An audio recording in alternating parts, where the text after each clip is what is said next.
Hi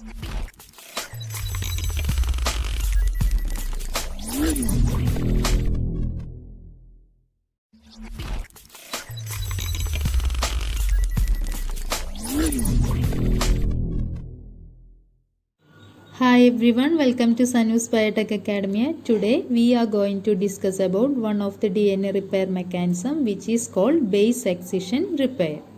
Base excision repair, which is abbreviated as BER. We know different kinds of physical and chemical agents can damage the DNA and cause mutations. So to ensure the information passed from one generation to another is correct, these type of repair mechanisms are present.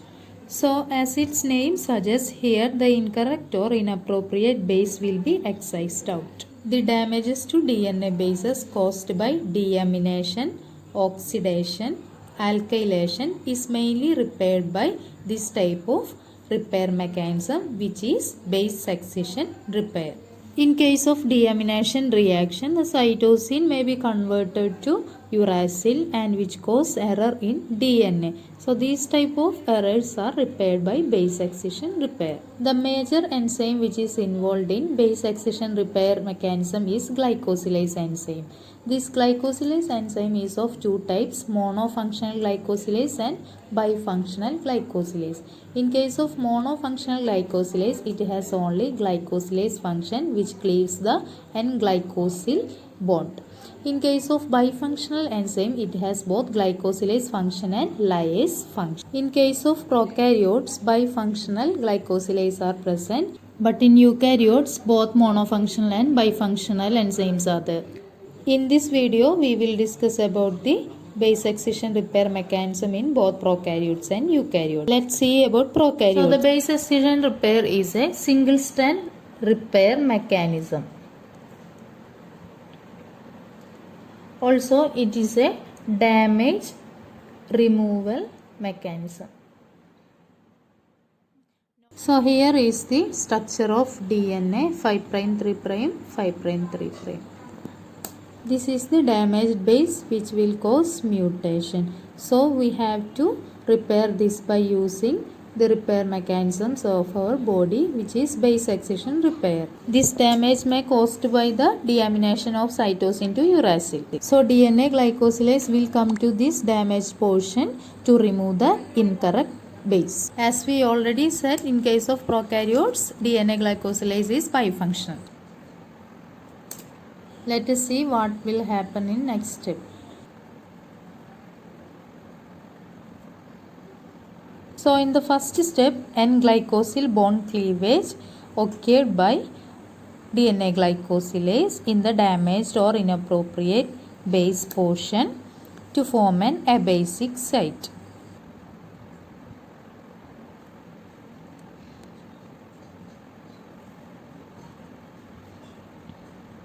So after the removal of incorrect base by DNA glycosylase, that site will become vacant, which is termed as abasic site or AP site. The AP site means epiurinic or epirimidinic site.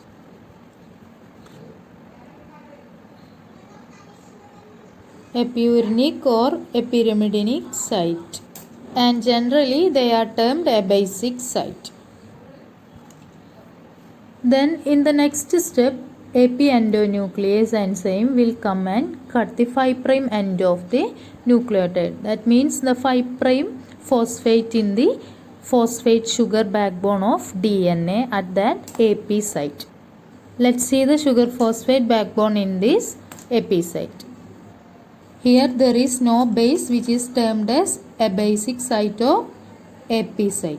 Also, we know that in case of the structure of DNA, all the bases are in between two strands and the sugar and phosphate are present in the backbone of two strands. So, from here the abasic site has a 5' end and a 3' end. AP endonuclease will come to cut the 5' end having phosphate group in AP site. After cutting the 5' end of AP site, we have to cut the 3' end also to remove the nucleotide, not only that base. Here phosphodiesterase will come to cut the 3' and phosphodiesterase bonding between the nucleotides at a basic site. Phosphodiesterase will cut the 3' end of damaged base. So after the removal of this nucleotide by the action of AP endonuclease and phosphodiesterase, a gap will form and this gap will be filled by DNA polymerase 1. Then after filling the gap also there will be a nick and the nick will be sealed by ligase enzyme. That's all about the base excision repair in case of prokaryotes. Now let us see the base excision repair in case of eukaryotes. As we have already seen, in eukaryotes it has both monofunctional and bifunctional glycosylase. The action of monofunctional and bifunctional glycosylase are same except it has an extra lyase function. Eukaryotes having two ways of base excision repair mechanisms, which are short patch repair and long patch repair. In short patch repair, there is only one nucleotide replacement or addition occur, but in case of long patch repair, the addition of 2 to 8 nucleotides. In both the cases, till the 5' and cut by AP endonuclease, it is similar to that of prokaryotes, but here glycosylase is monofunctional, so they have no lyase or AP endonuclease activity. So there is a separate AP endonuclease enzyme in eukaryotes to cut 5' end of AP site. So let us see the base excision repair in eukaryotes. First of all, we will see the base excision repair by short patch repair pathway. So here also, as in prokaryotes, there is a AP site or a basic site. So we have to clear the 5' end of that basic site for this AP endonuclease, which is a separate enzyme, not the subunit of glycosylase enzyme.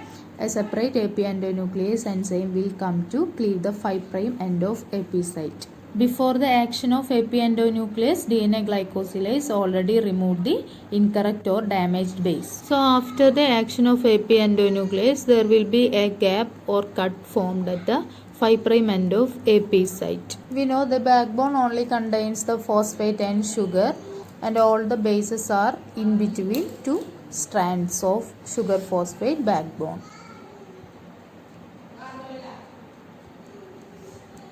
So after the action of AP endonuclease, polymerase beta adds one nucleotide to the 3' OHN just before the 5' phosphate of AP site.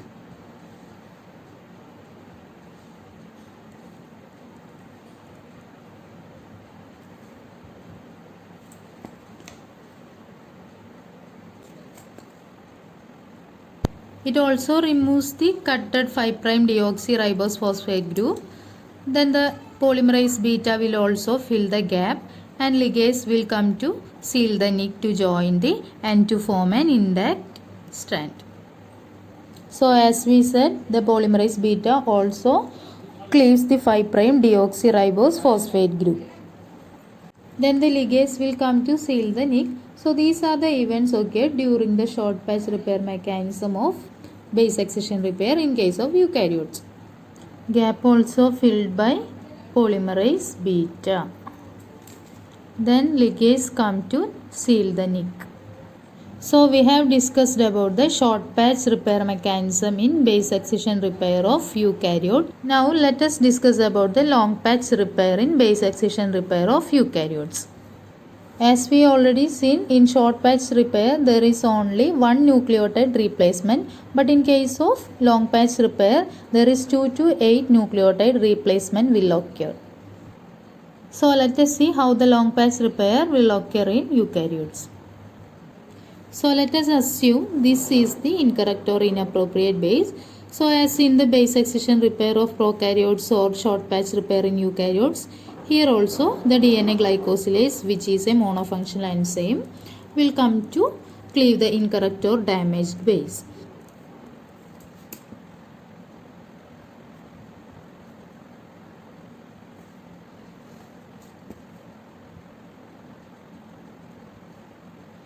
Which forms an AP site. Then the AP endonuclease enzyme will come to cleave the DNA backbone 5' of the AP site to form a 5' deoxyribose phosphate and a free 3' OH end.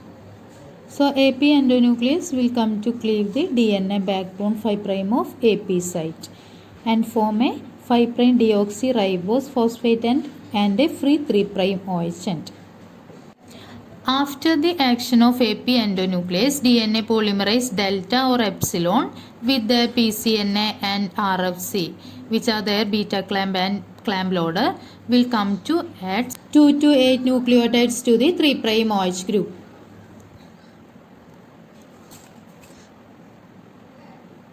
Now DNA polymerase delta or epsilon adding 2 to 8 nucleotides to the 3' OH end. At the same time displacing 5' deoxyribose phosphate group to generate a flap. Then the flap endonuclease will come to cleave the flap and then the DNA ligase will come to nick the seal and connect the ends. Now the flap is formed.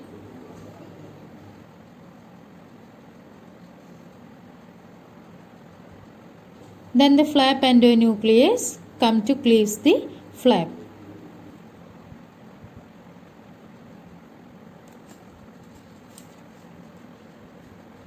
Here no need to fill the gap because there is a replacement of 2 to 8 nucleotides occurred by the addition of nucleotides by DNA polymerase epsilon and delta.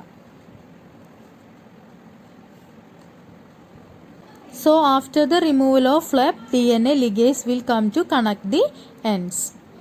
That's all about the base excision repair mechanism by long patch repair in eukaryotes. So we have discussed all the type of base excision repair mechanisms in prokaryotes and eukaryotes. If you like the video, hit like. Also don't forget to subscribe my channel and press bell icon. Okay, thank you.